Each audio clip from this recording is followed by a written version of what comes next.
Ladies, this is what men really struggle with in relationships, and you really want to pay attention to these so you can go about making the shifts that you need to in order to create the most extraordinary relationship that you possibly can right now. Now, for those of you who don't know, I actually primarily work with women. That's 99% of my client base, and I'm there to help women to understand more about male psychology and learn more about relationships in the context of being with a male husband or partner. But I have worked with a lot of male clients in the past. And earlier this week, I was actually speaking to a client who'd just come on board, and it was really interesting hearing his challenges.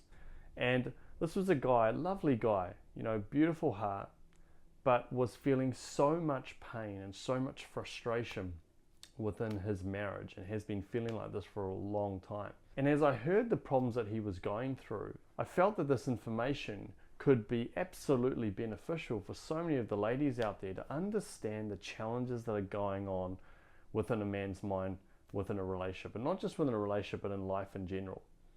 Now, I know some of you might be watching this and thinking, look, why am I the one that has to be doing the work? He's the one that's doing this and doing that and acting the way that he is and so on. And I respect that and I honor that, and I can understand why you'd feel like that, but it's really, really important that when you're watching this video to just keep an open mind.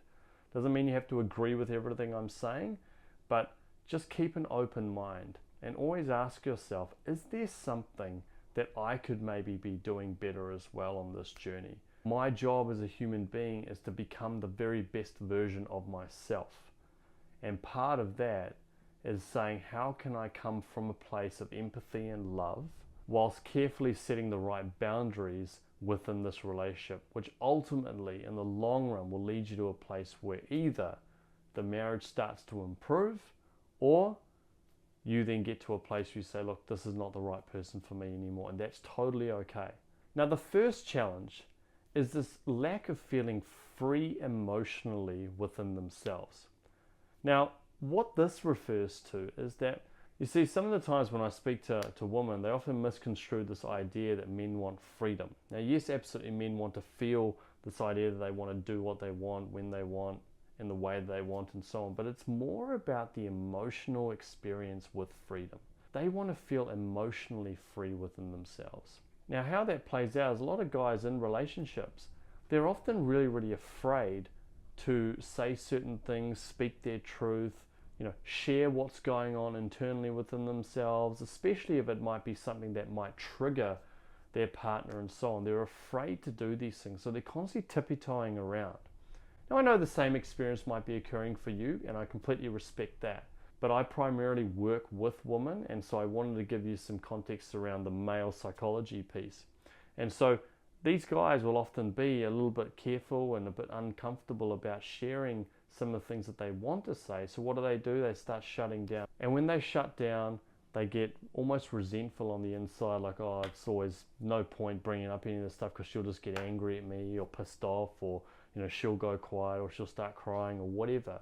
And so they don't feel that sense of emotional freedom on the inside. And that prevents them from being truly comfortable within their own self.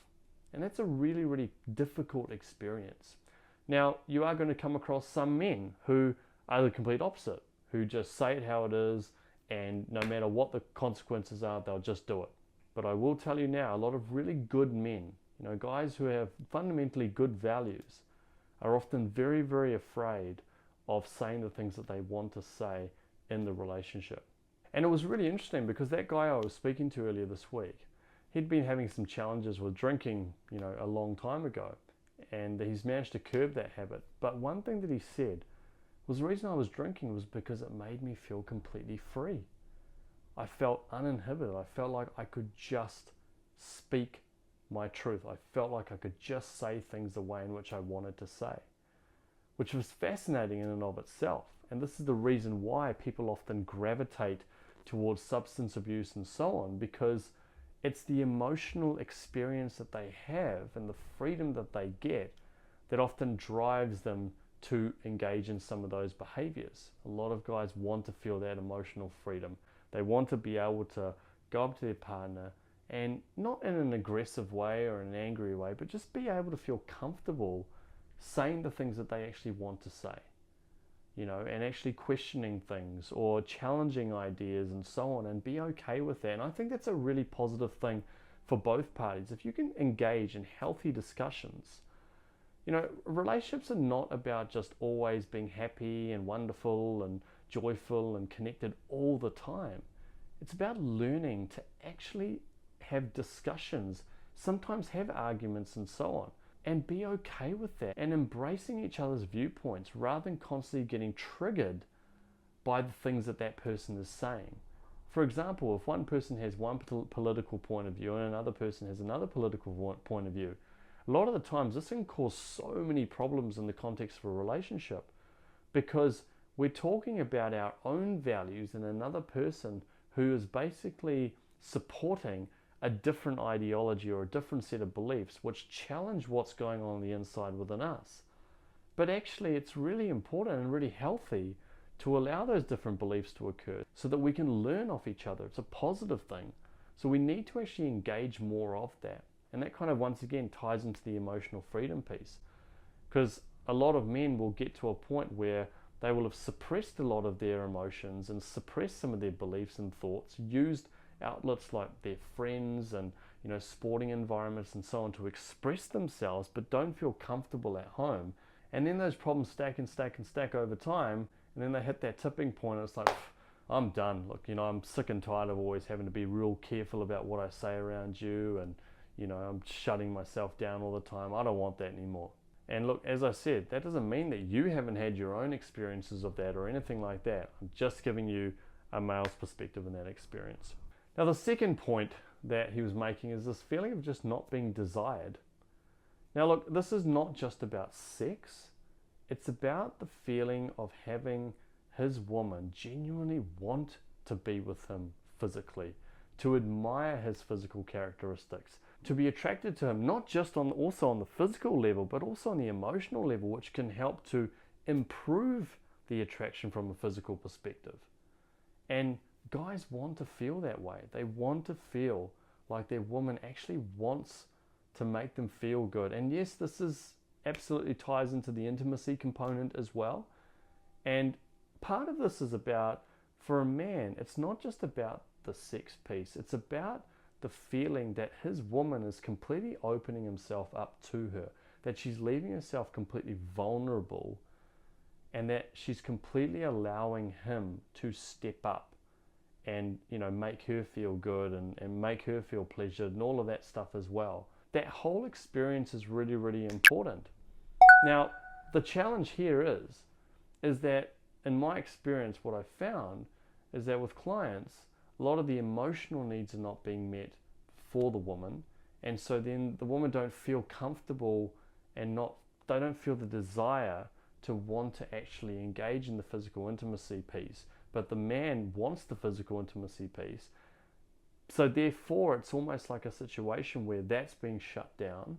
The emotional bucket for the woman is not being experienced, and so therefore there's no desire to want to engage in the physical, and so both parties' needs are not being met.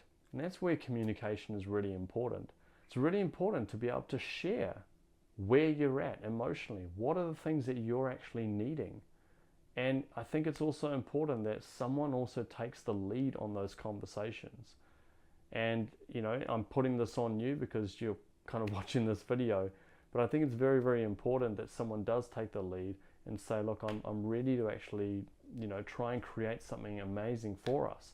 And part of that is me taking a lead and saying, honey, let me learn a little bit more about what's actually going on in your world. Let me understand where you're at. What are some of the challenges that you're going through?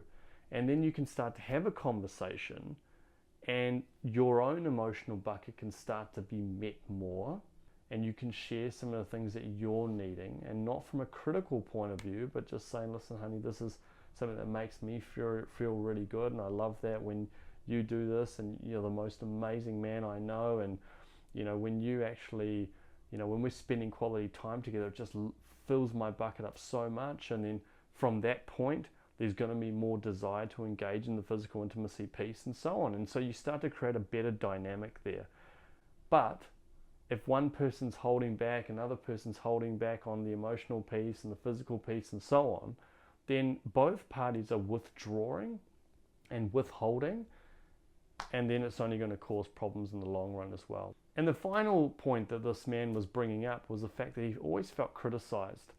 And it was criticism to the point where he felt emasculated. You know, it was, you're not providing enough, you're not doing enough for the family, you're not stepping up at the level that I need you to, and so on. Why should I have to do this? You're the man, you should be engaged in these activities. And that's a really, really tough thing sometimes for men to have to listen to and accept, especially when a lot of guys are actually feeling like they are doing the things that they need to be doing. Now the reality is no matter how thin you slice it, there's always going to be two sides. So there's always going to be a situation where he looks at it from his perspective and the woman looks at it from her perspective, and that's totally okay, and that's actually a good thing. Once again, it's about understanding the dynamic, it's about understanding what's actually happening, what's the driving force behind some of the behaviors. You know, my experience, what I've seen is that if there has been some criticism, that's often a build-up of frustration and needs not being met over a long period of time.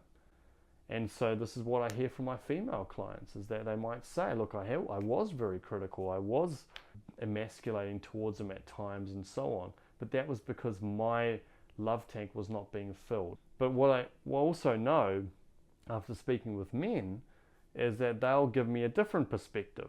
And this is the thing, both people have completely different perspectives. And this is why relationships are such a magnificent teaching tool, albeit frustrating at times, if we can learn about the other person. And it forces us to learn empathy and compassion for where that person is at. You're always going to make more progress in life by having compassion and empathy than by holding on to your pain and your feelings of, I'm not getting my own needs met.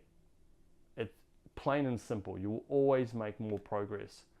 So we have to take that viewpoint. You want to look at yourself and say, okay, have I maybe been a little bit kind of critical in that situation? Have I maybe been a little bit hard?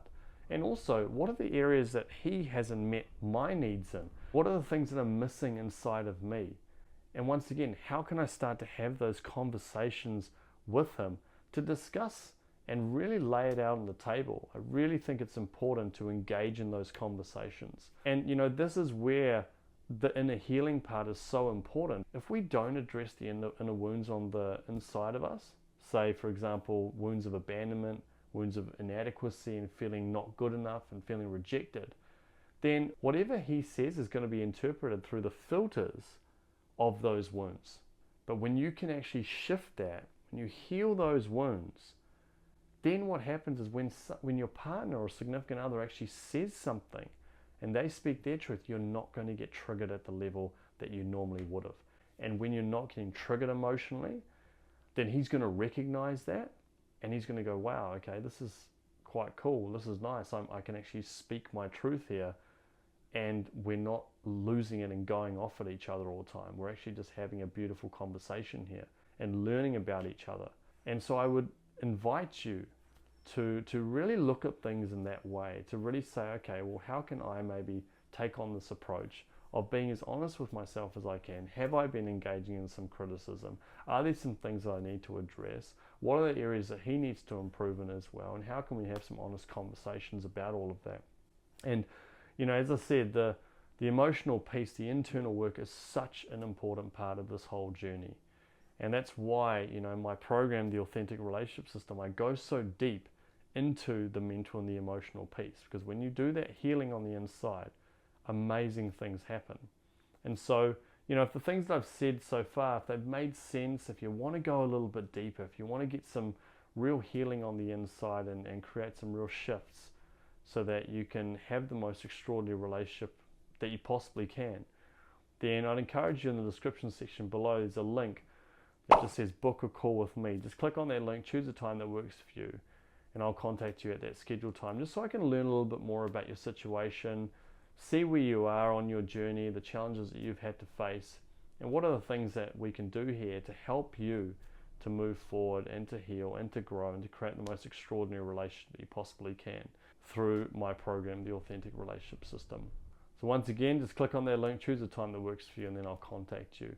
Thank you so much for watching this video. I hope you've liked it. I hope, hearing that perspective of my client has given you a little bit of an insight into some of the challenges that some men, often have to go through within a relationship. If you want to get more videos like this, hit that subscribe button.